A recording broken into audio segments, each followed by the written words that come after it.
Eh bien bonjour, voici Serge d'Oregon Classics de retour aujourd'hui afin de compléter mon inspection concernant cette Mercedes 450 SL de 1975. Alors voilà, aujourd'hui on a déposé le hardtop comme vous le voyez ici et on a déployé le softtop qui comme on me l'avait dit était neuf. Effectivement il est en excellent état, hein. Donc, même la vitre derrière. La vitre en plastique, hein, j'entends bien, enfin, d'ailleurs, un petit peu sale là-bas à l'intérieur, mais en très bon état, hein. Même le soft-top, petite tache ici peut-être, ouais, il est resté certainement plié dans la voiture pendant longtemps, et voilà, en tout cas il s'est installé très facilement, sans aucun problème, sans aucune difficulté, et il a un très bel aspect. Voilà, donc c'est une bonne chose de fait, comme on dit. Alors, cette voiture, elle est vraiment à rafraîchir en fait, hein. Elle a été récupérée chez ce concessionnaire ici, et elle est vraiment telle qu'il l'a récupérée, quoi, hein. Ils n'ont pas eu le temps d'ailleurs, hein, puisqu'elle vient d'arriver, de la nettoyer en profondeur, d'y faire quoi que ce soit en fait, hein. Donc on s'aperçoit effectivement qu'il y a un peu de travail, il y a un rafraîchissement à faire, je dirais. On voit les panneaux de porte qui sont d'un bleu qui pourrait être plus joli, hein. Bon, il y a un sérieux coup de savon à y faire. Pareil pour les moquettes, les sièges, la sellerie, etc. C'est pas sale, mais on voit que c'est relativement facilement améliorable. L'intérieur. Qu'est-ce que j'ai noté? Qu'est-ce qu'on a noté à l'intérieur? Alors, on a remarqué que la casquette de tableau de bord est en fait pas celle d'origine, hein. C'est un de ces modèles, c'est relativement bien fait d'ailleurs, mais qui simplement se pose sur celle d'origine. Alors je vais pas l'enlever, hein, mais j'ai essayé un petit peu, j'ai passé ma main à ce niveau-là, et on sent effectivement sur le tableau de bord d'origine qu'il il est craqué, quoi. Il est atteint par le soleil, quoi. Donc ça c'est du plastique, hein, c'est un remplacement, voilà, c'est simplement posé. Ça fait son effet. D'ailleurs je l'avais pas vu, je l'avais pas remarqué à la première inspection hier. Je l'ai vu aujourd'hui. C'est même ma fille qui me l'a fait remarquer d'ailleurs. Ici il y a un petit bout de plaqué bois qui est manquant. Donc ce qu'on voit en noir ici, c'est une espèce de mastic colle.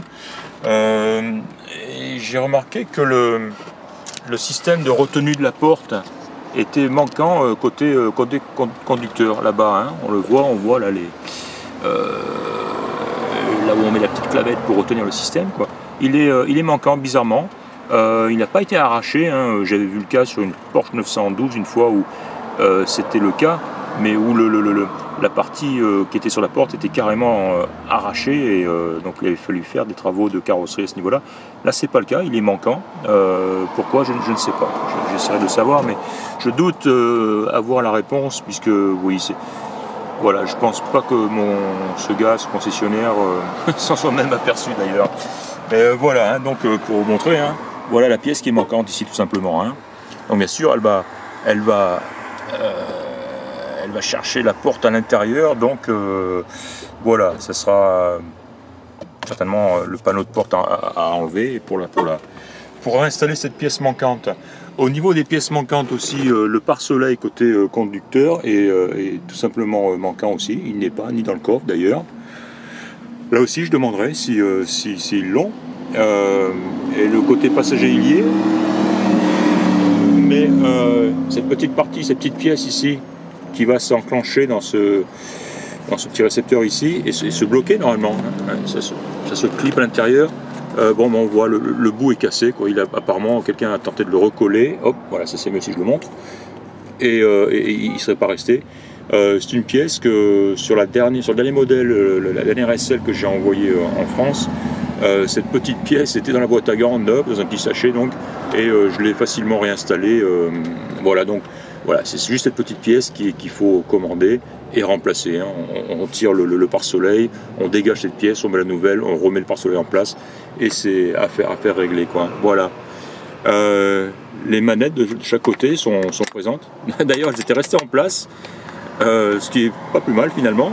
Comme ça évite de les perdre. Donc en fin de compte, ces petits outils, on en a 3. On a celui-ci, on a le côté conducteur, et la troisième dont je me suis servi pour enlever le hardtop, et qui a sa place dans la boîte à gants là-bas. Voilà, donc voilà, j'essaye de voir un petit peu ce qui ne fonctionnerait pas. L'autoradio fonctionne, et cette espèce de petit interrupteur qu'il faut réinstaller proprement. En fait, il faut remettre cette vis qui est tombée ici, voilà. C'est simplement la commande de monter et descendre de l'antenne électrique qui fonctionne. J'ai testé. Voilà. J'ai soulevé les tapis aussi pour regarder ce qu'il y avait en dessous, et on va le voir d'ailleurs. Voilà. Alors là, tiens, c'est un petit peu humide ce côté. En fait, j'avais fait l'autre côté, et là, je m'aperçois qu'il y a un petit peu d'humidité. Faudra laisser cette voiture ouverte. Ça, c'est de la mousse en dessous, hein. Mais donc, et ça s'enlève pas, c'est collé, je pense. Ouais, c'est collé. Impossible de l'enlever. Pour aller voir l'état des planchers en dessous, ouais, je peux pas trop me permettre de tout arracher. Mais bon, j'ai regardé par en dessous et je le referai avec plus de lumière pour voir l'état des planchers en dessous, mais il m'apparaissait en bon état. En tout cas, on a encore deux épaisseurs de tapis ici. Celle-là avec beaucoup de mousse en dessous, celle-ci encore une couche de mousse. C'est pas étonnant que ces voitures soient confortables et silencieuses, hein. Voilà. Donc un petit peu d'humidité sous le tapis ici de ce côté-là. Que je n'ai pas noté de l'autre côté d'ailleurs. Niveau carrosserie, ben c'est pareil. Là, ce qu'il lui faut, cette voiture, c'est un bon lustrage professionnel ou bien fait. Et alors, elle va vraiment, je pense, hein, et j'en suis certain, elle va bien revenir, et elle va être magnifique. Bien sûr, ça ne va pas éliminer les petits éclats qu'il y a. Juliette, où est-ce que tu as vu des éclats? Il y en a un sur le capot ici, donc ça c'est un petit éclat. Tu as vu d'autres éclats? Yeah.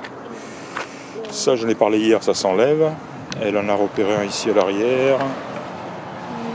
Oh non, ça s'enlève, ça, je crois. Hein. Non. Voilà, là, ça c'est un vrai. Voilà, je le sens d'ailleurs. Hein. Voilà. Et bon, il se peut qu'il y en ait 2 ou 3 encore, mais même pas. Non, encore une fois, hein, cette voiture bien nettoyée en détail, elle va avoir un très bel aspect.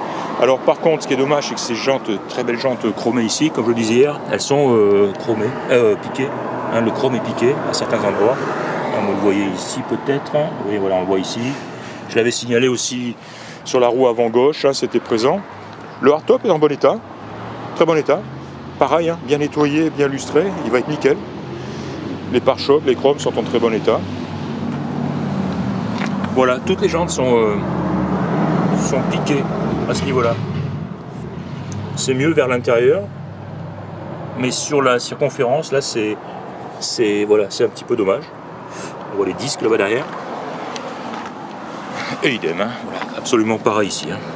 Voilà. Donc, voilà. Voilà, compartiment moteur présente pas, rien d'anormal, rien d'inquiétant. J'ai tiré la jauge d'huile, hein. Le niveau est bon et la couleur normale, je dirais. Et voilà, pas de bruit particulier ou quoi que ce soit, hein, quand le moteur est en route. Ouais, pas grand chose à dire, hein, évidemment. Il est il est bien rempli, donc difficile de voir un petit peu ce qui se passe en dessous ou plus en détail, quoi. Voilà, je pense avoir fait le tour. Je pense avoir ajouté donc tous les petits détails. Donc on a vérifié les feux, l'utilisation des feux, des essuie-glaces, donc tout ce qui fonctionne, le klaxon aussi, hein. Elle est prête à rouler, hein, cette voiture. Mais encore une fois, elle a vraiment, elle mérite un gros nettoyage en profondeur, hein. Un detailing comme on dit ici, hein. Ça lui ferait, ça la changerait totalement. Et plus les petits points à revoir, comme je l'ai dit, hein, le système de retenue de la porte, les pare-soleils, voilà. On a testé le chauffage aussi. Le chauffage fonctionne, hein, air chaud, et je l'ai dit hier dans mon inspection précédente. La climatisation fonctionne, enfin, elle envoie de l'air, mais qui n'est pas froid, donc certainement à recharger. Voilà, c'était le mot final sur cette Mercedes 450 SL de 1975. Merci de m'avoir écouté et à bientôt.